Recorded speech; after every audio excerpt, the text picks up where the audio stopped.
esta parábola das virgens prudentes e das imprudentes fala de uma virtude que é essencial na vida cristã, a virtude da prudência. A prudência é a virtude que nos ajuda a discernir o que é bom e o que é mal, o que devemos fazer e o que devemos evitar, o que agrada a Deus e o que ofende a Deus. A prudência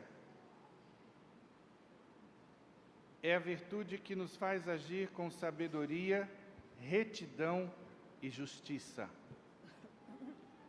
Santo Tomás de Aquino, o maior teólogo da Igreja, doutor da Igreja, ensina que a prudência é uma das 4 virtudes cardeais, juntamente com a justiça, a fortaleza e a temperança. Mas vamos lá, em primeiro lugar, o que são virtudes? Vamos ver o que ensina o Catecismo da Igreja Católica, no ponto 1803. Uma disposição habitual e firme para fazer o bem. Permite à pessoa não só praticar atos bons, mas dar o melhor de si com todas as forças sensíveis e espirituais. A pessoa tende ao bem, procura-o e escolhe-o na prática. E as virtudes ditas cardeais têm esse nome devido ao significado da palavra cardeal, que vem de dobradiça. Então, essas virtudes são virtudes essenciais para as outras, como a dobradiça é essencial para o bom funcionamento de uma porta. E elas aparecem no versículo 7 do capítulo 8 do livro da Sabedoria. As 4 virtudes cardeais. E aí eu quero abrir um parêntese para dizer aos nossos irmãos católicos que o Catecismo da Igreja ensina é o que está na Sagrada Escritura. Na época que eu transitava pelo protestantismo, várias vezes eu escutei da boca de protestantes: vocês católicos seguem o catecismo, não seguem a Bíblia. E eu, na minha ignorância, ficava calado, porque eu não sabia que o catecismo era a explicação da Bíblia. Então, do lado de lá, eles dão a entender que o catecismo é como se fosse a igreja ensinando as coisas da sua cabeça, o que ela acha certo e errado, sem a menor conexão com a verdade, com a palavra de Deus. E é por isso que vale a máxima: católico ignorante, futuro protestante. Atenção, ignorante não no sentido pejorativo da palavra, falar que os nossos irmãos protestantes são ignorantes. Antes que se coloquem palavras na minha boca. Esse ditado significa o quê? Católico ignorante da sua doutrina, do que ensina a igreja, ignorante da própria Sagrada Escritura. Esse vai abandonar a igreja, na melhor hipótese, para virar protestante. Porque dependendo do grau de ignorância, vai para todas as fábulas e seitas e até perde a fé. Por definição, segundo Santo Tomás, prudência é a reta razão do agir, ou seja, a capacidade de aplicar os princípios universais da moralidade às situações concretas que vão acontecendo na vida. Lembrando que moralidade está relacionado com agir humano. Para Santo Tomás, a prudência não é apenas um conhecimento teórico, mas uma virtude prática que se desenvolve na experiência e na ação. A prudência requer 3 atos da razão, da inteligência. Quais são esses 3 atos? Em primeiro lugar, o conselho. Em segundo lugar, o juízo. E em terceiro lugar, o comando. O conselho é a busca dos meios adequados para alcançar o fim bom. O juízo é a avaliação dos meios propostos pelo conselho. O comando é a decisão de executar o meio escolhido pelo juízo. Esses três atos devem ser guiados pela reta razão e pela lei divina, que são as normas da prudência. Portanto, sem a verdade, não existe prudência para nós. Agora, como que eu vou formar a reta razão? Sem ler, por exemplo, a palavra de Deus em primeiro lugar, que é a fonte da verdade. Sem conhecimento da espiritualidade que nós podemos adquirir nas obras dos santos doutores, nas biografias dos santos. Como eu vou adquirir conhecimento se eu não participo de nenhuma formação que a igreja oferece? Se eu nunca li o catecismo, tem católico que nunca leu o catecismo. A prudência também depende de outras virtudes que a acompanham e a aperfeiçoam. São as chamadas virtudes potenciais da prudência, que são a memória, a inteligência, a docilidade, a sagacidade, a razão, a providência, a circunspecção e a cautela. Então vejam como essa virtude é uma virtude complexa. Cada uma dessas virtudes ajuda a prudência a exercer melhor o seu papel de guia das virtudes morais. E antes que alguém se preocupe, meu Deus, quanta coisa, quanta definição, como é que eu vou ser prudente então na vida? Calma, porque tem os conselhos práticos, e com eles você não precisa saber todos esses detalhes conceituais. Basta colocar em prática os conselhos.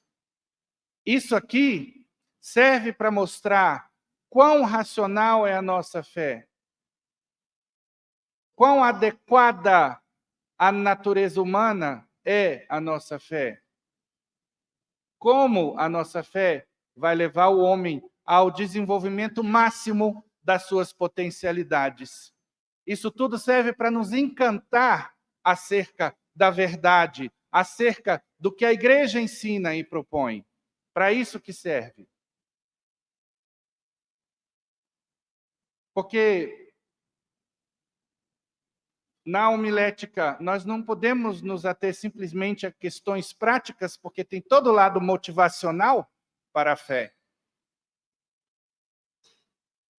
Então, explicitando essas virtudes potenciais, a memória é a virtude que nos faz recordar o passado para aprender com a experiência e evitar os erros.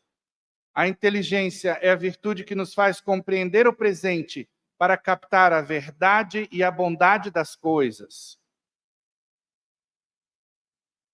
A docilidade é a virtude que nos faz escutar o conselho dos outros para aproveitar a sabedoria alheia e corrigir as nossas falhas. E eu incluo aqui a docilidade ao Espírito Santo, que a gente já vai ver como pode obter. A sagacidade é a virtude que nos faz perceber as circunstâncias ocultas para agir com prontidão e eficácia. A razão é a virtude que nos faz ordenar os meios ao fim para agir com proporção e harmonia. A providência é a virtude que nos faz prever o futuro para agir com antecipação e precaução. A circunspecção é a virtude que nos faz considerar todos os aspectos da situação para agir com equilíbrio e moderação. A cautela é a virtude que nos faz evitar os perigos e as armadilhas para agir com segurança e confiança.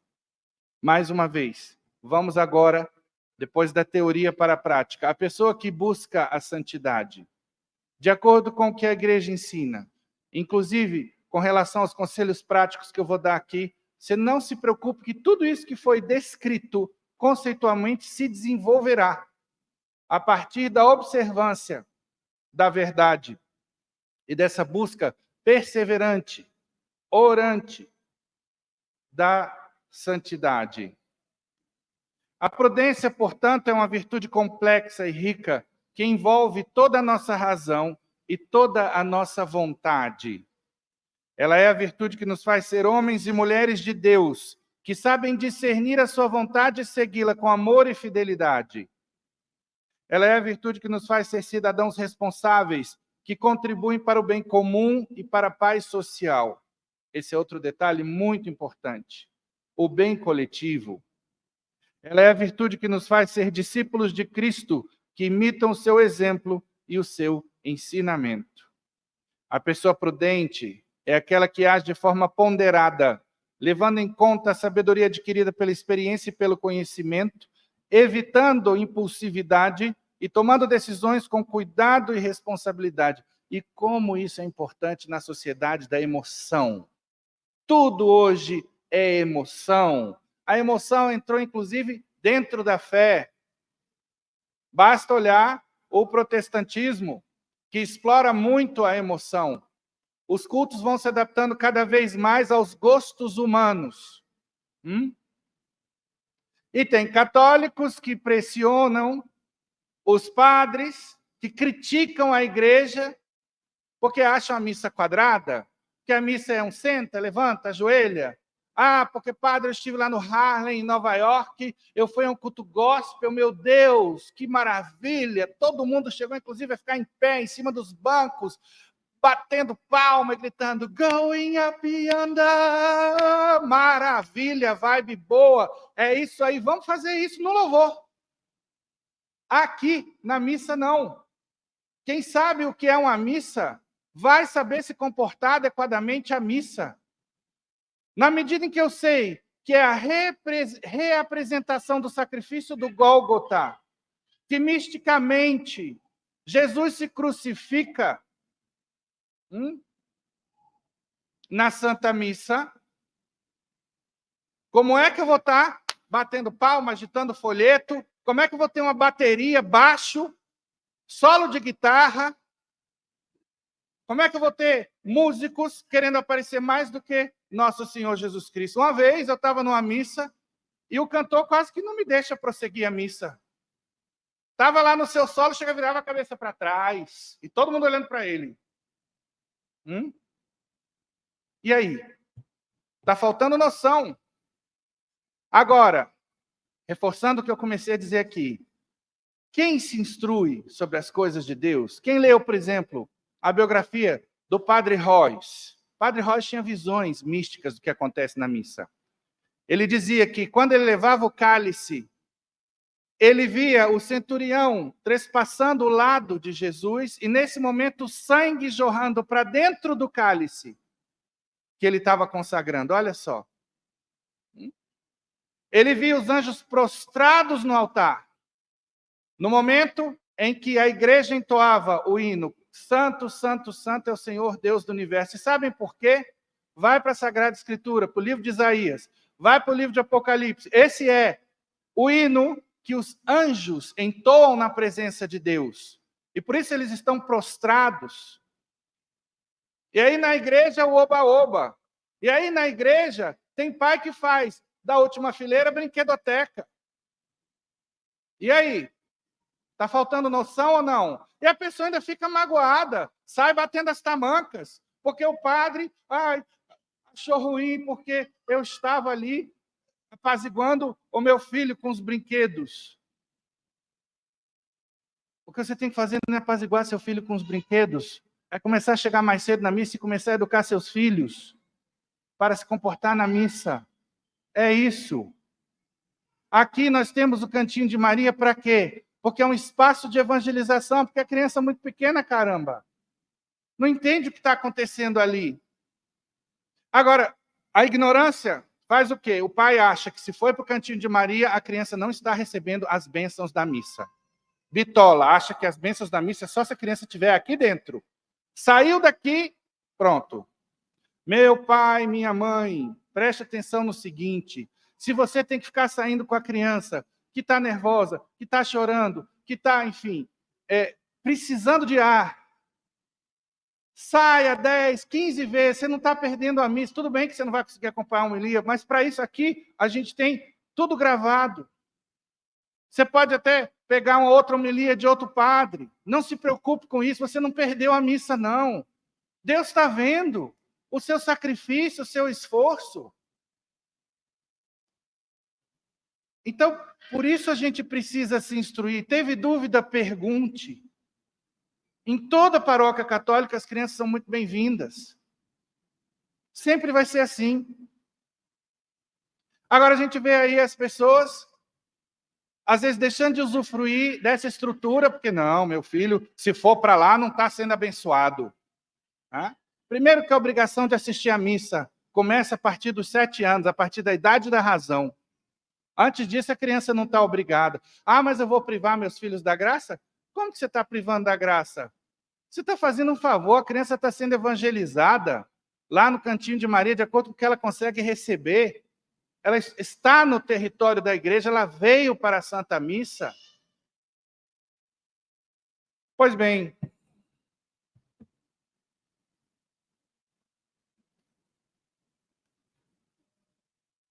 então, meus irmãos,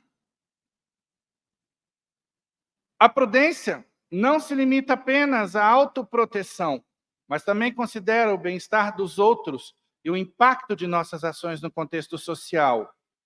É uma virtude fundamental para uma vida equilibrada, guiada pelo bom senso e pela razão, buscando o alcance de fins nobres e evitando excessos e perigos desnecessários. Porém, fica difícil trabalhar estes aspectos da virtude numa sociedade que favorece os excessos. Os excessos no comer, os excessos no beber, tudo hoje em dia é excessivo. As pessoas não sabem mais o que é a virtude da prudência. As pessoas têm horror a jejum, a mortificação. A gente vê católicos ignorantes criticando a igreja porque ela propõe isso. Porque, no fundo, são pessoas dependentes de prazer. São desregradas na sua vida pessoal. Que eu posso garantir que é um caos, porque a pessoa hedonista tem uma vida caótica. Vai ser uma sofredora quando os prazeres aos quais é apegada não estiverem à sua disposição. E vejam, hoje em dia, é tão triste a gente ver o grau de adoecimento da sociedade por causa desses excessos no comer e no beber. Agora, muitos de nós acabamos nesse abismo sem própria culpa num primeiro momento. Vamos lá. Eu venho de família nordestina. Então, nordestinos, italianos, mineiros, né? Tem como critério o quê? Comer gostoso. Não é comer saudável. Hoje em dia, pergunte a qualquer oncologista. Sabem por onde o câncer está entrando? Principalmente, é pela boca, moçada. Tem fator genético? Tem. Tem também os maus hábitos da vida cotidiana, excesso de estresse, tabagismo, tem várias coisas. Mas o grosso está entrando pela boca. Porque nós não nos alimentamos bem. É muita comida industrializada, muita química. Eu estou lendo um livro agora, que eu ganhei de uma paroquiana, eu já mando o processo de canonização dela para o Vaticano, que ela está me libertando. Para quem não sabe, tem 8 dias, eu tenho testemunha aqui na paróquia, depois quem quiser saber a testemunha, não vou ficar chateado não, se você for conferir. Tem 8 dias que eu comecei um processo de achatamento da curva glicêmica, porque eu não conhecia esse assunto. Sim, conhecia, mas por alto. Por exemplo, eu aprendi nesse livro, de uma autora chamada Jessie Inchauspé, uma americana. Depois, no final da missa, me pergunte quem quiser. eu acho que é uma leitura obrigatória para todo ser humano. Tá? Porque nós não temos noção dos malefícios do açúcar. Há muitos anos atrás, eu li uma autora chamada Sônia Hirsch, que já denunciava essa indústria do açúcar. O hábito dos doces, das sobremesas, que foi praticamente forçado na sociedade. O homem não foi feito naturalmente para comer açúcar. O açúcar da natureza é o que vem das frutas. Até o açúcar do suco, e eu já fui viciado em suco e por isso fiquei diabético. Olha aí. É péssimo. Para quem não sabe, um copo de suco de laranja pode ser a laranja mais orgânica da galáxia. Eu aprendi nesse livro. É tão maléfico em termos de pico de glicemia quanto um copo de Coca-Cola normal. Olha aí. Então a gente está em casa de bobeira, passa ali, come um bombom. Daqui a pouco vai lá, come 2 biscoitinhos. A gente acha que é pouquinho. Não, isso aí não engorda. Tem gente que fala, não, engorda. Mas a gente não sabe o mecanismo. Ninguém conhece o que está acontecendo dentro do organismo. E eu comecei a controlar tudo isso aí, a seguir a sequência que a autora coloca no livro. Carboidrato deve ser a última coisa a comer. Primeiro começa pela salada, depois vai para a proteína, gordura. E aí você forra o seu estômago e diminui o impacto da glicemia. Comecei a seguir isso aí. Foram embora em 8 dias, 9, não tem isso, né? 5 quilos, eu estou de cara. Meu rosto, eu estava com a cara de sapão. Ai, que lindo. A pele está uma beleza. Você nota na hora a diferença. Então, a prudência tem que chegar em todos os campos. Se a gente começa a ceder às nossas paixões desordenadas, e se a gente não começa a trabalhar esses maus hábitos, que às vezes não foi assim que a gente quis que eles entrassem na vida. Não, eles foram entrando, biscoito, essas coisas, a gente aprende que isso é alimento, mas não é lixo. Tá? A gente precisa aprender a comer bem. A quantidade de doenças que deriva do açúcar, vocês não têm noção. Alzheimer é diabetes tipo 3, que tal? Quantas pessoas com Alzheimer? No meu tempo não tinha essa doença, não. Era raríssimo. Tinha tal da demência senil. E aí a gente vai vendo as pessoas cada vez mais doentes. A quantidade de doenças do açúcar, eu fiquei pasmo. São muitas. E, primeira coisa que melhorou, fazia muito tempo que eu não tinha, vocês andaram me vendo mancando por aí, problema já de diabetes, de dores. De repente, hoje eu estou aqui que eu posso até, trotar. Semana retrasada, isso era impossível para mim. Tá? E por causa da diminuição do açúcar. Pois bem, quero reforçar aqui que uma característica fundamental da prudência é o uso adequado da razão. Ela envolve a aplicação da razão prática para determinar os meios adequados para alcançar um fim moralmente bom. Também requer sabedoria, análise cuidadosa das circunstâncias e uma visão da consideração das consequências de nossas ações. Leve em conta os princípios morais e éticos, buscando o equilíbrio entre o interesse pessoal e o bem comum. Olha que coisa linda. Baseada na verdade, eu busco o bem para mim e para todos. Eu babo cada dia mais em tudo que a Igreja Católica ensina.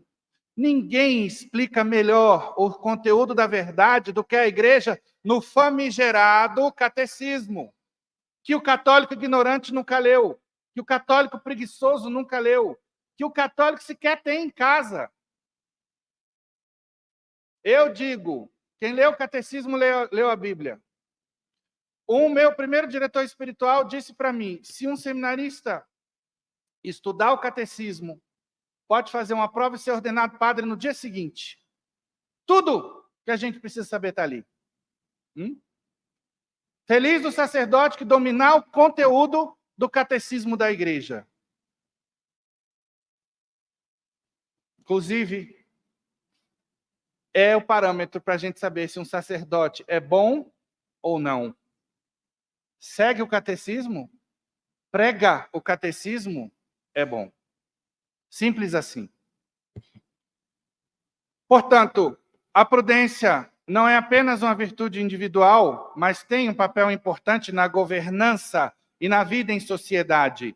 Ela destaca a importância da prudência na tomada de decisões políticas, na administração da justiça e na busca pela paz. A prudência permite aos governantes e líderes agirem de forma justa e sábia, considerando o bem comum e promovendo o bem-estar da sociedade como um todo. A prudência também não é considerada uma virtude estática, mas algo que pode ser desenvolvido e aperfeiçoado por meio do estudo, da experiência e da busca constante da virtude. Neste sentido, requer prática e exercício contínuo, assim como o desenvolvimento de um caráter virtuoso. E a liturgia de hoje, caríssimos irmãos e irmãs, nos apresenta na primeira leitura algo essencial para a virtude da prudência, que é a sabedoria. Vamos lá? Voltemos à primeira leitura. A sabedoria é resplandecente e sempre viçosa. Ela é facilmente contemplada por aqueles que a amam e é encontrada por aqueles que a procuram. Olha esse aspecto primeiro, procurar a sabedoria. Ela até se antecipa, dando-se a conhecer aos que a desejam. Olha outro aspecto importante. Quem por ela madruga, terceiro aspecto, seja o esforço pessoal na busca da sabedoria, não se cansará, pois a encontrará sentada à sua porta. Meditar sobre ela é a perfeição da prudência. Quarto aspecto, essencial, importantíssimo. E quem ficar acordado por causa dela, em breve, há de viver despreocupado. Por que tanta ansiedade no mundo de hoje? Porque falta paz. Quer viver despreocupado? Está aqui uma das receitas bíblicas. Porque, de novo, eu vou mostrar para vocês a utilidade da nossa doutrina nas questões práticas. E como a ignorância da verdade, da doutrina, nos priva dos benefícios da fé. São Francisco de Assis já ensinava que a fonte da paz interior é a consciência tranquila. Como nós vamos chegar à consciência tranquila? Através do dever cumprido. É muito simples. Agora, tem gente que prefere Lexotan, Lexapro, Valium, Rivotril. É isso aí, escolha. O que você quer? Continua o livro da sabedoria. Pois ela mesma, ela quem é sabedoria, sai à procura dos que a merecem. Olha aí, se eu faço essas coisas, essas 4 coisas, eu passo a merecer a sabedoria que vem atrás de mim. Na pessoa de quem? Do Espírito Santo de Deus. Ele é o Espírito da verdade. Ele deve ser o guia das nossas almas. Pois bem, a prudência e a sabedoria são 2 virtudes relacionadas, mas não idênticas. A prudência é a capacidade de aplicar a razão para escolher o melhor meio de alcançar um fim bom, evitando os perigos e as inconveniências. A sabedoria é o conhecimento profundo e abrangente da verdade e bondade das coisas, que nos permite discernir o fim bom em si mesmo.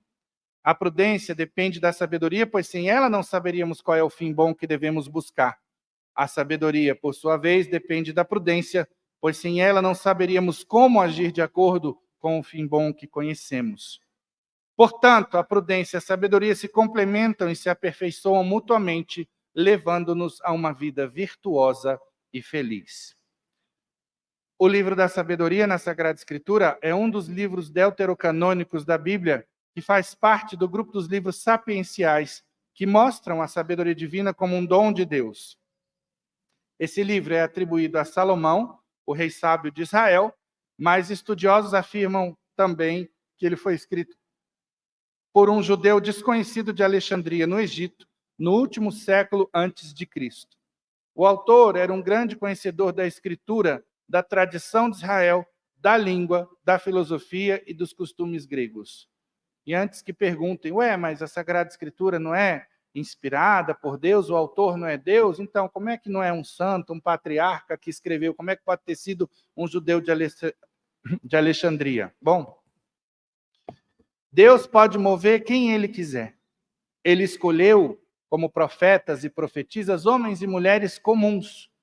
E pode, numa situação de crise, como foi o caso desses judeus de Alexandria, inspirar um homem a escrever palavras de sabedoria, que, bom, basta ler o livro da sabedoria para ver que essa sabedoria do livro não é humana. Então, existem os critérios, não se preocupem, da teologia para discernir o que é sabedoria divina e o que é sabedoria humana. Pois bem, ele escreveu o livro para reforçar a fé e a esperança dos judeus que viviam em Alexandria, que sofriam perseguição e a tentação de se afastarem de Deus. A sabedoria que aparece no livro da sabedoria na Bíblia é uma personificação da sabedoria divina, que é um dom de Deus para os que o buscam e o temem. A sabedoria é apresentada como a mulher que fala aos reis, aos juízes, aos justos e aos pecadores, exortando-os a seguir o caminho da verdade, da justiça e da vida. A sabedoria também é identificada com a palavra de Deus, que criou todas as coisas e que se manifestou plenamente em Jesus, o Filho de Deus. A sabedoria, portanto, é uma figura que revela o plano de Deus para a humanidade e que convida todos a participarem da sua comunhão. Há outras coisas que precisamos fazer para termos sabedoria, além do que já foi exposto a partir dos ensinamentos desse livro. Lembrando, o que já foi exposto? Eu tenho que desejar a sabedoria, procurá-la, madrugar por ela, meditá-la.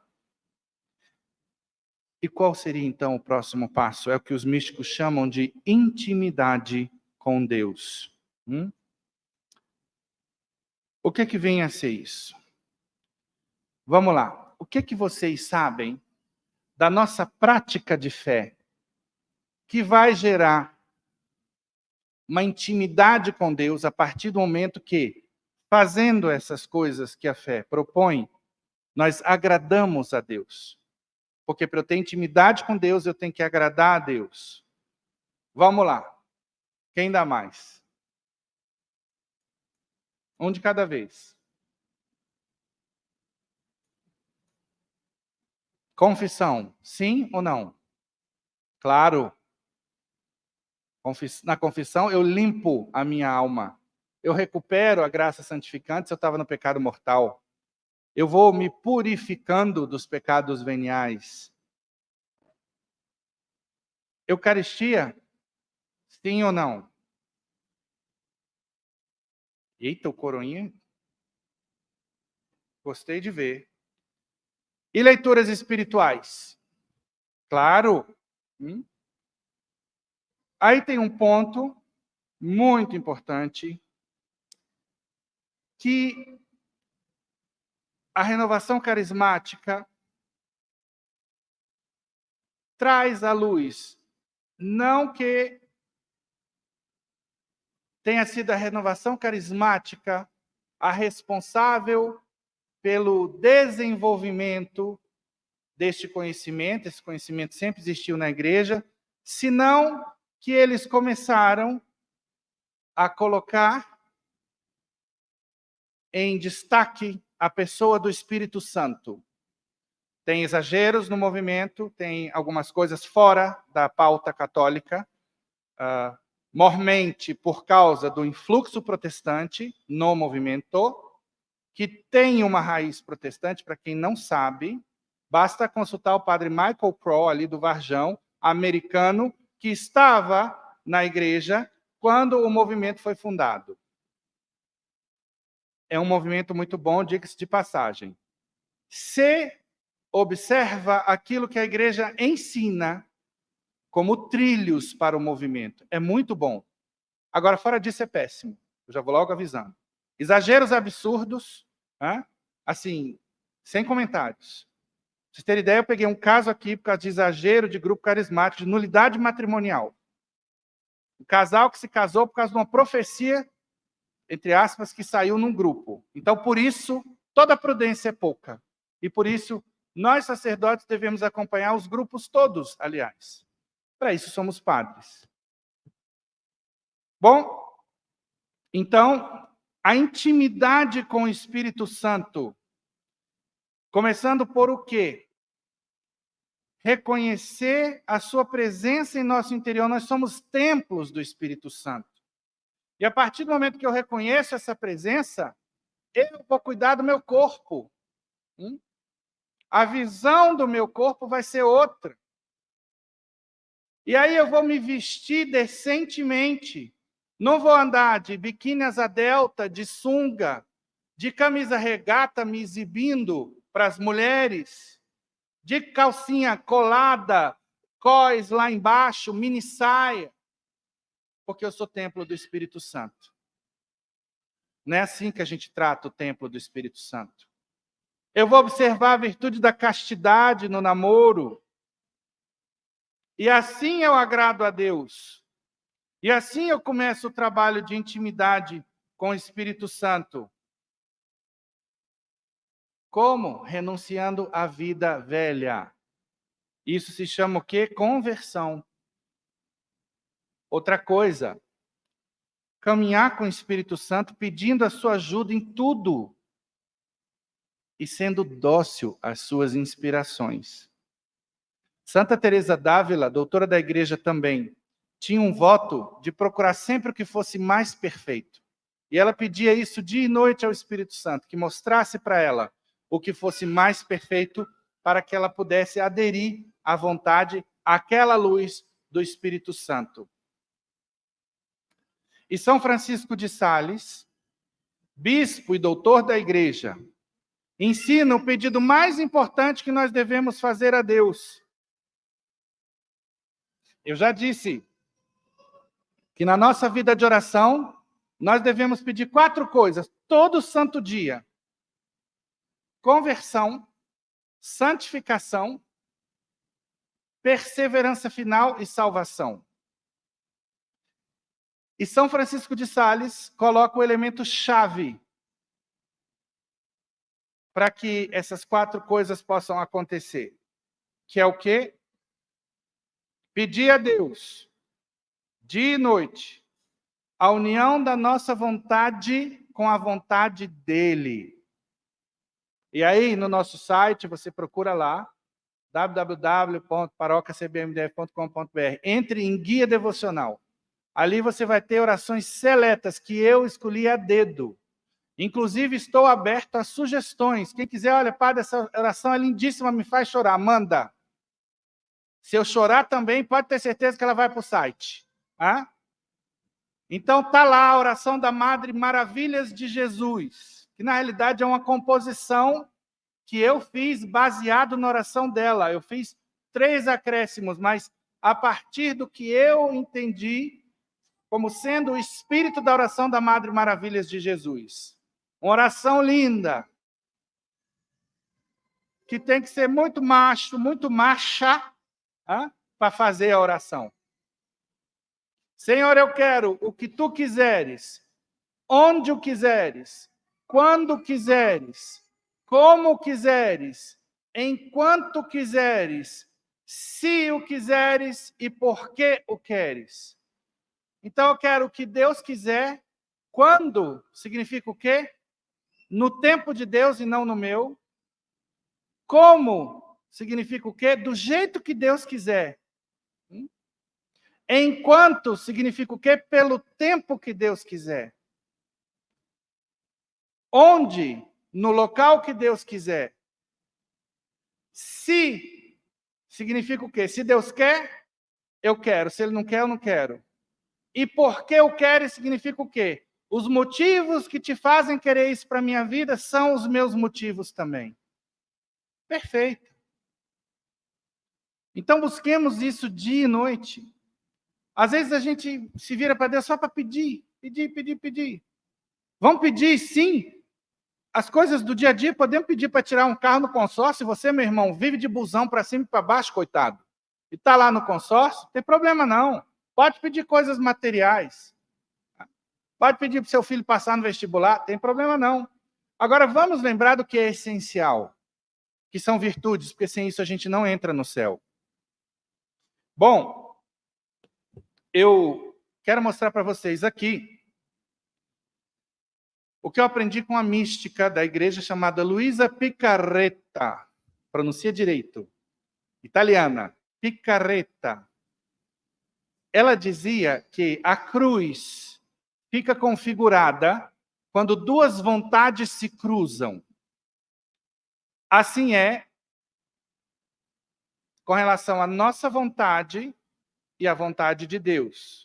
A nossa vontade é bem humana, aqui, mundana, vai na horizontal, né? E a vontade de Deus nos puxa para cima. Aí, olha só, vontade na horizontal, a nossa, e a vontade de Deus. Como é que eu saio da cruz? Como é que eu resolvo o problema? Olha só. Entenderam? Conformando a minha vontade à vontade de Deus. E para isso eu vou precisar de quê? Entenderam? Olha que fácil. Olha que simples. Isso é no casamento também. A sua vontade está aqui, a do marido está aqui, ou o contrário. Né? Aí pega e une a sua vontade à do marido, a sua vontade à da esposa. Você só não vai unir se a vontade do marido for pecadora e pagã, ou a da esposa. Então, quanto mais eu me submeto, tanto menos egoísta eu sou, tanto maior o amor no meu coração. Essa é a mútua submissão que deve haver no casamento. Tá? Então, quando nós buscamos a santidade, que não existe sem humildade, e por isso eu tenho recomendado tanto a ladainha da humildade. Na congregação das missionárias da caridade é uma das orações do menu, não é, madre? Hã?